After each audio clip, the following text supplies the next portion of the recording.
now our first presentation is going to be from Lumen Learning, and they're 5-minute lightning presentations. Well, as if you hadn't heard enough from me already. Let me share my screen here. Is everyone able to see the slides?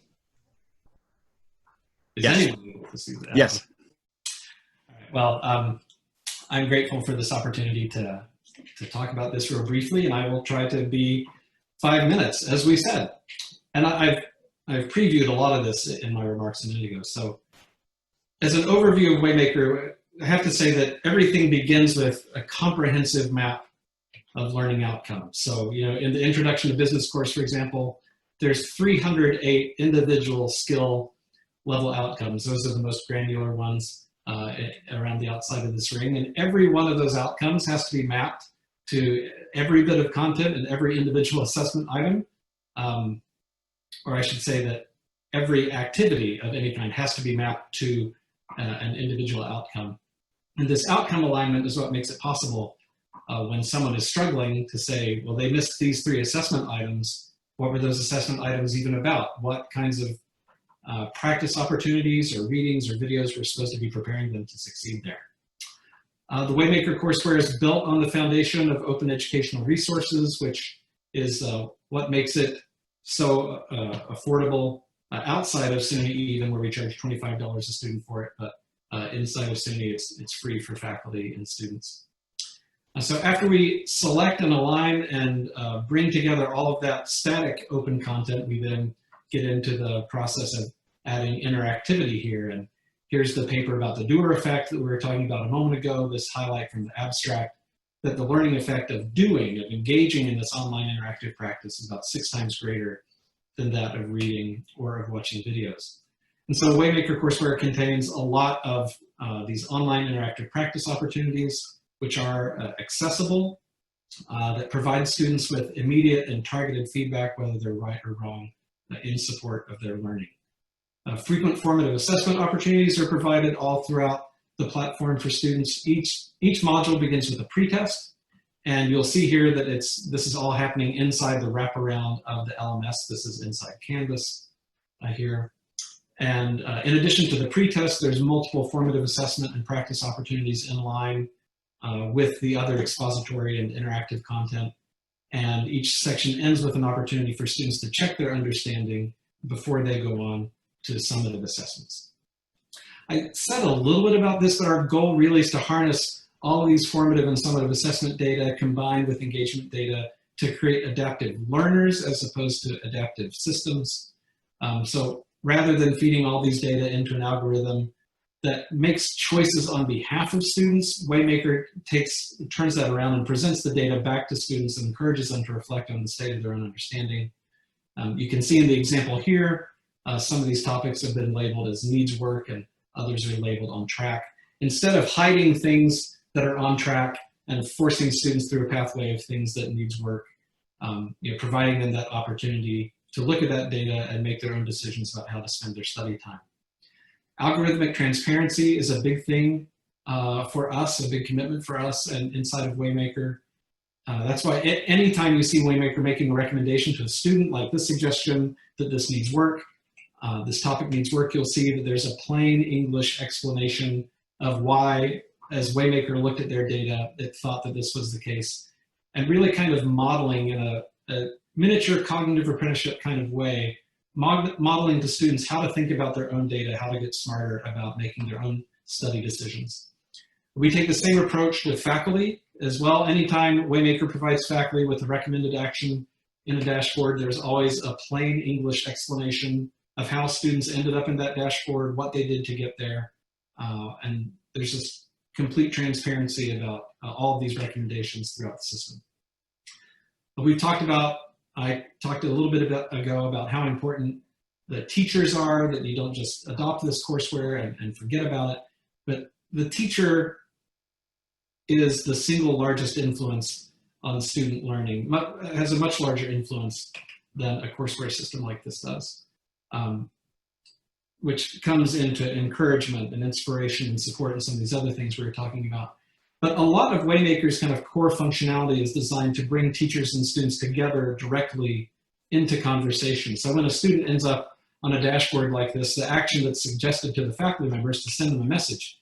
And that message is automatically generated, reviewed first by the faculty member, and then sent out. And you'll see that includes specific details like, hey, I saw that you struggled with these topics on most recent exam. Why don't you come in during office hours or over Skype, and I can help you kind of get over the hurdles that you're having here with your understanding. The replies that faculty have shared back with us are amazing. And it's clear that students are really hungry for these kinds of opportunities to connect with faculty who care about them as a human being and want to understand what's going on in their life and want to support them and want to help them in their learning. They want to be pushed to do better, and they appreciate that outreach. The primary power, I would say, of open educational resources is in their permission to be adapted and revised and remixed. But a key question is, how do we do that? There's not infinite time, there's finite time, so how do you decide where to make those investments? I also mentioned a few minutes ago that Lumen openly publishes these continuous improvement reports for all of our courses, and then in face-to-face workshops, in virtual hackathons, we get together, coordinate, in the virtual hackathon case, coordinate that work in Google Docs, for example, and support faculty as they go through, pick outcomes that they're interested in improving, learn how to make interactive activities, and then get those created so that they can be integrated into the open educational resources. But in addition to the content, we also engage in continuous improvement on the technical features of the platform. One of the things that we have found is that you can build all the research-based kind of learning features into the platform that you want, and students who are busy and have lots of competing demands will often find ways to avoid engaging in those different kind of study opportunities that you've given. And you know, in this randomized controlled trial with over 12,000 students in it, we saw some pretty significant differences here between the different messages that we presented to students to try to nudge them into engaging in more productive study behavior, as well as the way that we presented that message to them.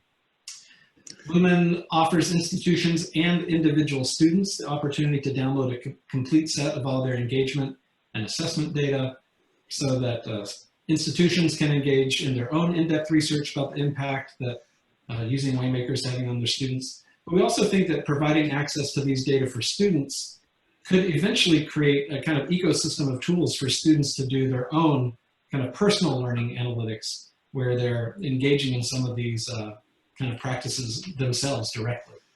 Okay, I'm afraid we have to stop. The 5 minutes have expired. Thank you. And if you'd like a copy of it. Thank you. And our next session, or our next presentation, is by RealizeIt. Thank you. Can you hear me okay? Yes. Great. Screen see okay? Yes. Great. Well, welcome to the lightning round with RealizeIt. My name is Ty Roberts, and I oversee institutional partnerships with RealizeIt. And I first say that so much of what David and Norman shared in the first hour, we would wholeheartedly agree with.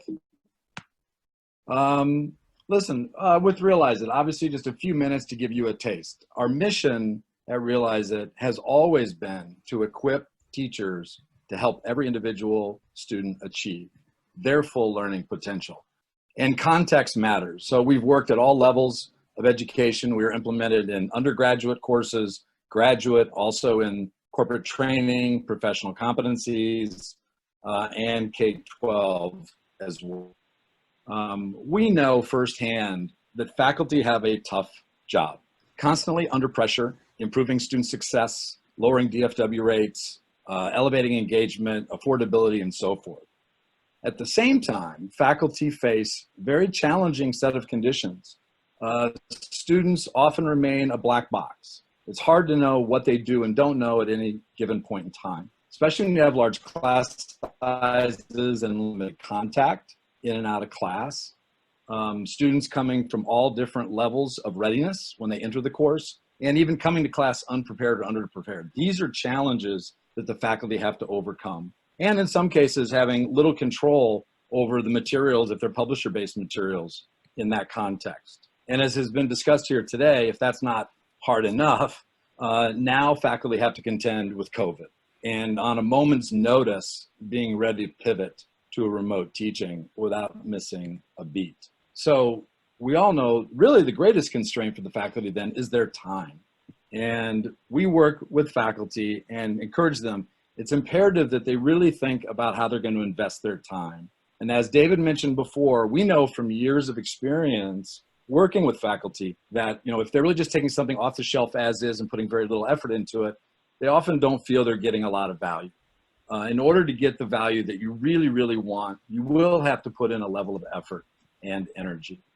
So I think for the purpose of this conference, this symposium, one way we'd encourage you to think about your options are along two axes of control and content. So if you go to the far left down at the bottom and you're really looking at courseware off the shelf that is completely filled with content and so forth, you'll find it to be restrictive, not very flexible.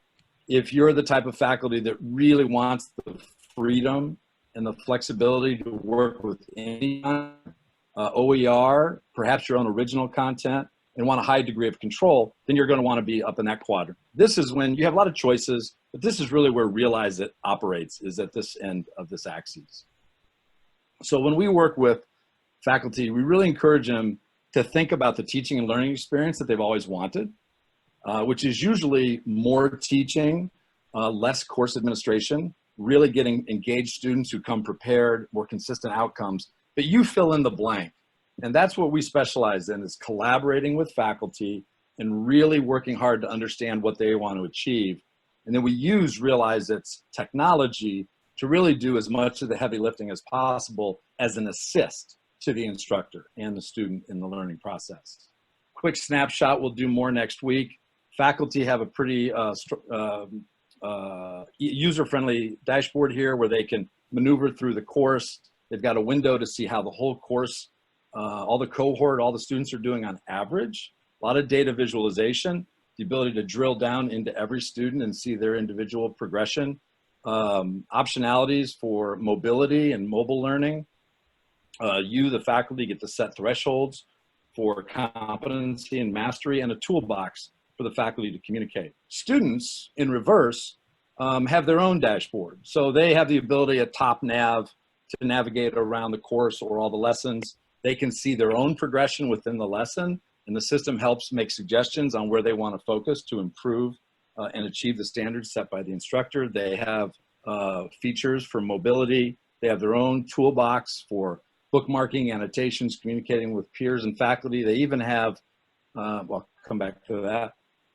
And then just a quick snapshot of student lesson. So within a lesson, they have top nav, but they've got navigation within the lesson. They can interact with content and assessments. They've got, again, the toolkit. They even have the ability to express their emotion through this emoji. So in wrapping up my 5 minutes, the RealizeIt is used in a wide range of subjects. So it's non-STEM and STEM. We've got implementation in all of these subject areas at all different levels. And next week, during our spotlight session on July 1, we'll also be joined by some award-winning faculty from University of Central Florida who've been working and doing some work in the languages, a non-STEM subject. So I hope to see you all next week, and we appreciate this opportunity. Thank you. Now, I should note that we will have an opportunity for you to engage in Q&A in future sessions. We just wanted to provide everyone with a very quick overview of each of the platforms today. And then each of the presenters will have an opportunity to work with you individually in spotlight sessions in subsequent weeks. Our next presenter is from Cogbooks.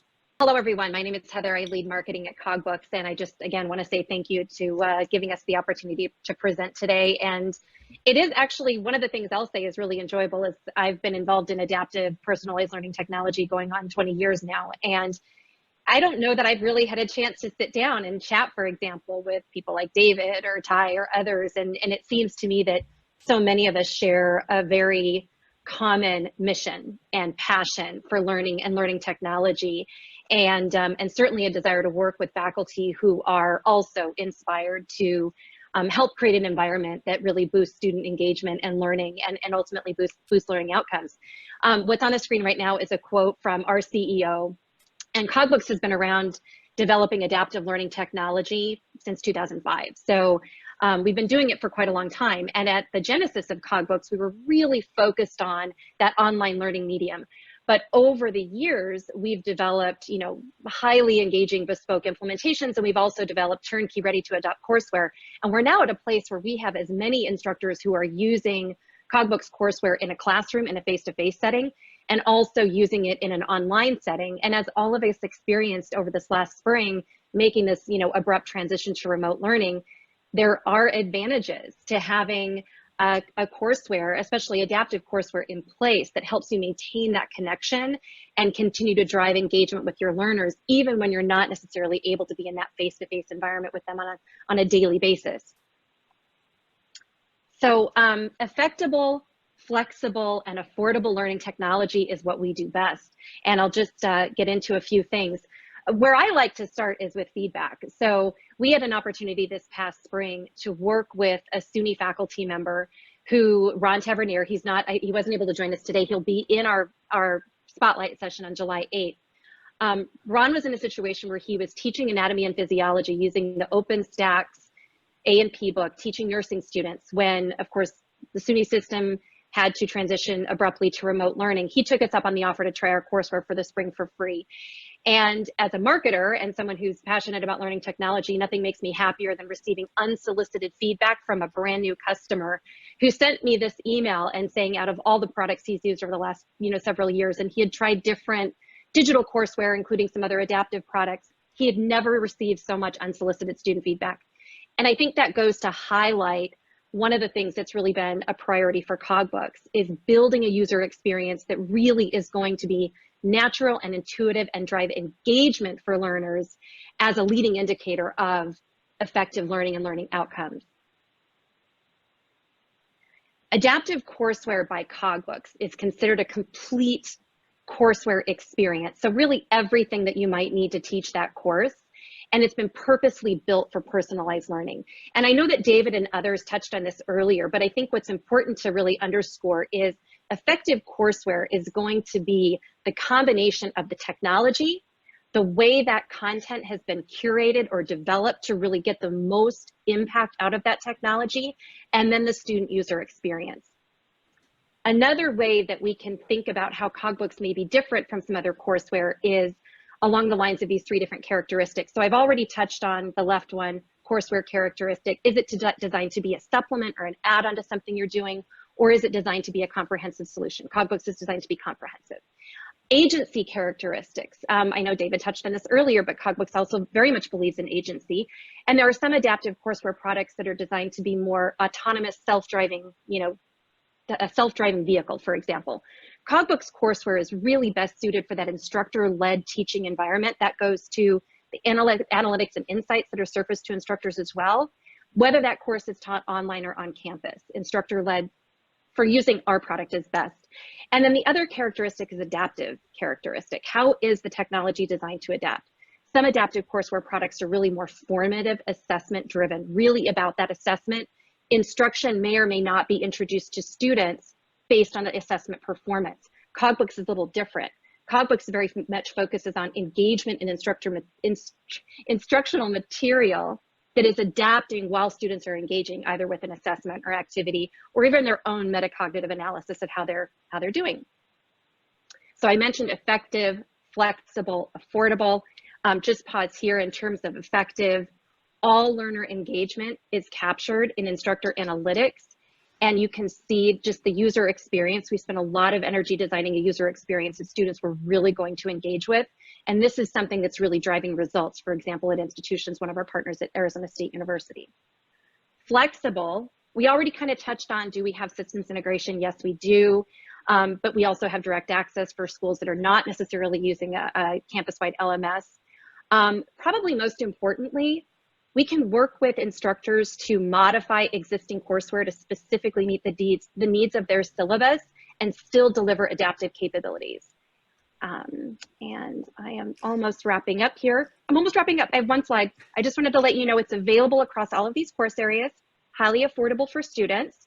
And of course, we can create new. And we hope you'll join us on July 8th. And I we really will, tried to stick to 5 minutes. and we will have an opportunity for you to meet with vendors in the breakout rooms very shortly after we conclude this section, and then there will be more involved presentations later. So our next presentation is from Carnegie Mellon's OLI.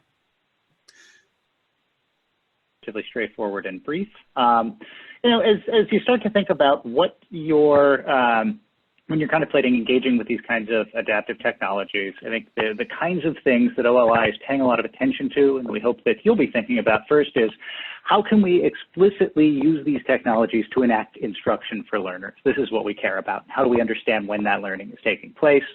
At the same time, questioning what is that interaction between educators and the technology? How can we take advantage of this stuff to more effectively support teaching and learning?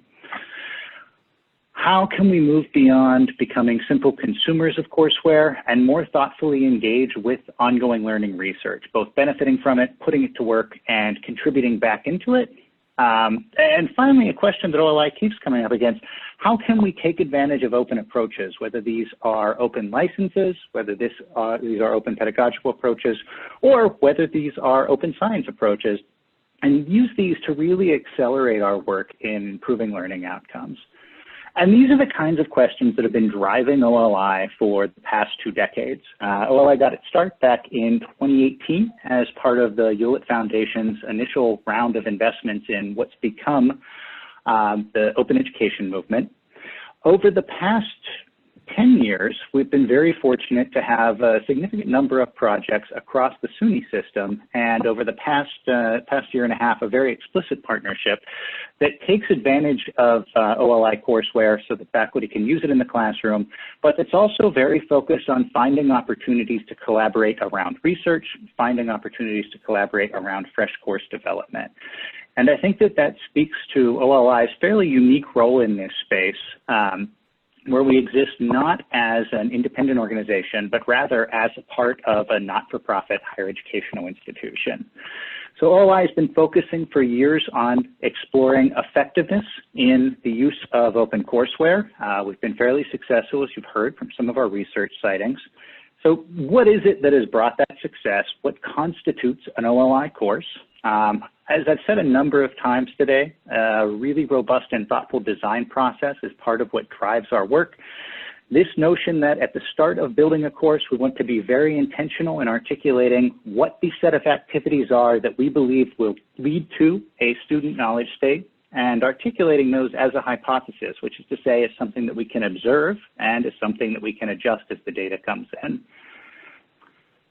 What this leads us to is the development of sequenced and integrated learning environments. I think, too often in the broader online courseware space, you'll see components of things that aren't well integrated. Within OLI, we're going to be creating a set of materials that walk students through exposition and examples, but with an awful lot of focus on hands-on, learn-by-doing activities with targeted feedback. Key to this, I think, is applying what we're learning from the learning sciences. If we're going to pick one role out of all of that that's most important, it's this notion of targeted hints and feedback. But we also do move beyond what we think of as native OLI problems and offer lots of opportunities to incorporate custom feedback, take deep advantage of data, leveraging these data to provide feedback to students and to faculty in the form of dashboards that can help change what happens in your classroom. We've mentioned a lot of the research over the years, the opportunity not only to improve things in your class, but over a longer period of time to continue to improve the course materials that you're creating. Investing heavily lately in better authoring tools so that a broader population of faculty can work with us to build their own courseware or customize the courseware that we have, whether that's in full course format or whether this is in smaller and more targeted modules. If you're interested in getting involved, you're able to directly leverage OLI courseware by heading to the OER SUNY website. We also were able to provide support for you in our authoring environment. That's at echo.oli.cmu.edu. And finally, we continue to look for opportunities to collaborate. Over the spring semester, we had a really fantastic experience working with a Buffalo faculty member using a physics course that he was developing while a CNU PhD student was engaging in research and learning within that course. So We talk an awful lot about bringing together a community to engage in the improvement of post-secondary education as a research activity. Think of this as an invitation to join that community. And I'll be available to chat during the breakouts. Thank you. And our final presentation is from McGraw-Hill. Hi there. Can you hear me all right? Yes. All right. I'm going to share. 1 second.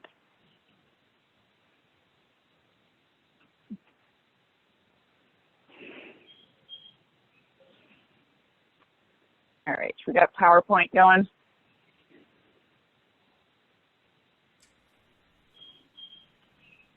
this visible? Yes. Yep. Thank you. All right, so I'm Sarah Carey from McGraw-Hill, Executive Director of Product Management. I'm going to talk about two things that we offer for higher ed, ALEX and Connect. So ALEX is our adaptive courseware solution for math and chemistry. It launched 20 years ago, and so they are a gold standard in terms of adaptive technology. Rooted in 2 decades of research and data analysis, ALEX is able to pave the way, a unique path really for every learner, and it holds students accountable for practice and learning. It boosts their confidence. It helps them overcome fear, which is really prevalent in our STEM disciplines. And it does prepare them really well for their next course along that way. So I'd really invite you in this short amount of lightning time that we have together, take a look at the success stories we have on this slide. Really, the efficacy research that we are doing proves that ALEX can help students across all demographic areas and really help close equity gaps. So we also recognize, though, that course delivery models continue to evolve, especially in our new climate. We know we need to have things that are flexible along with adaptive, so that instructors and educators can really shape the type of teaching modality or teaching experience that they really need for their specific populations of students. I'm really echoing some of the themes we've already talked about today, and I've been so thrilled to be a part of the conversation. We also firmly believe that adaptive experiences in courseware, such as ALEX and Connect, can foster more equitable outcomes. And you might be wondering, what exactly does that mean? How does it promote equity? We acknowledge that all students come in from a different place, from different backgrounds. Everyone comes in with a different level of preparation. And so ALEX is different in that students can really start where they need to. And it's able to serve up through its adaptive components and technology the content that each student needs and that each student is going to be most successful with, right? Which is really different. And if you consider this within the context of online learning, you think about like kind of a traditional homework model, most students are just going to start at the beginning. They're all going to start in chapter 1, right? And that might be an equal type of experience, but it doesn't really promote equity, right? So we believe that, in order to foster success, we need to make sure students can keep pace, right, with these really challenging subject areas. It can be really discouraging for learners to struggle to keep up when they come in with very different foundational knowledge. And so ALEX is able to provide that personalized experience so that people can start at a different starting line, but everyone comes kind of to the finish line at the same time. So transitioning very quickly to Connect, and we'll have more time to talk to you more about this. We have 2 components inside of Connect that are adaptive. One is called SmartBook, and this is an adaptive reading experience, which is not just a textbook. It really has a lot of components that we spoke about earlier in terms of deliberative practice, weaving in learning science, effortful retrieval, all of that to serve up, again, a unique experience and path for each learner that provides students with unique points of remediation. And along with that, we have the adaptive learning assignment, because we realize that not every learner or discipline is really based in a textbook or a text. So our adaptive learning assignment, on the other hand, really focuses on providing unique learning resources such as video, interactives, and other media to really foster that learning environment. Whereas the SmartBook experience kind of interweaves both reading along with practicing and really testing students on where are the areas they struggle most, and where do they feel like they have a firm grasp and can move ahead. These things that we do with our adaptive components don't just benefit our end users. We use the data anonymously collected in our adaptive technology to continue to refine our content. So we do this internally with things called heat maps, which really pinpoint the areas of our content where we can gauge more or less if a particular resource, be that reading or be that a video or something else like that, whether or not they're really effective. Are students going to it? Are they then able to practice and answer a related question correctly? And we use all that data with our authors and our authoring teams to refine our content. So we're making iterative improvements on that. So to close, I really wanted to say that, you know, all of this is kind of under an overarching philosophy of our umbrella.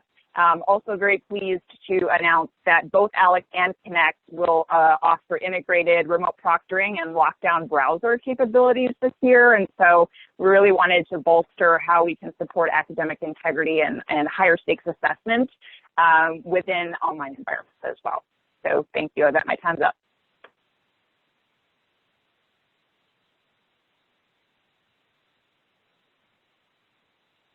Thank you. Through the generous support of our sponsors, APLU will be giving away prizes to symposium attendees. During each session, attendees will have the opportunity to complete a Google form, which is being put in the chat. Let me get that in the chat. I actually did, but it went to not everybody. Sorry about that.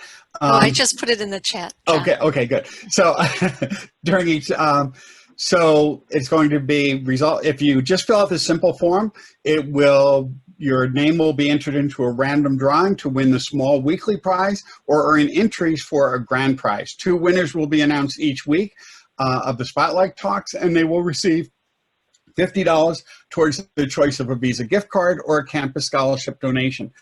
At the end of the symposium on July 15th, 7 grand prize winners will be awarded $100 each towards their choice of a Visa gift card or a campus donation. And so, yes, please enter that. The vendors have very generously supported this, and this will be available in the future as well. And now we're moving to the breakout rooms, and I believe Mike has just shared the breakout room link. So go to the chat and you can click on the link of whichever breakout room you would like to attend, and we'll see you there.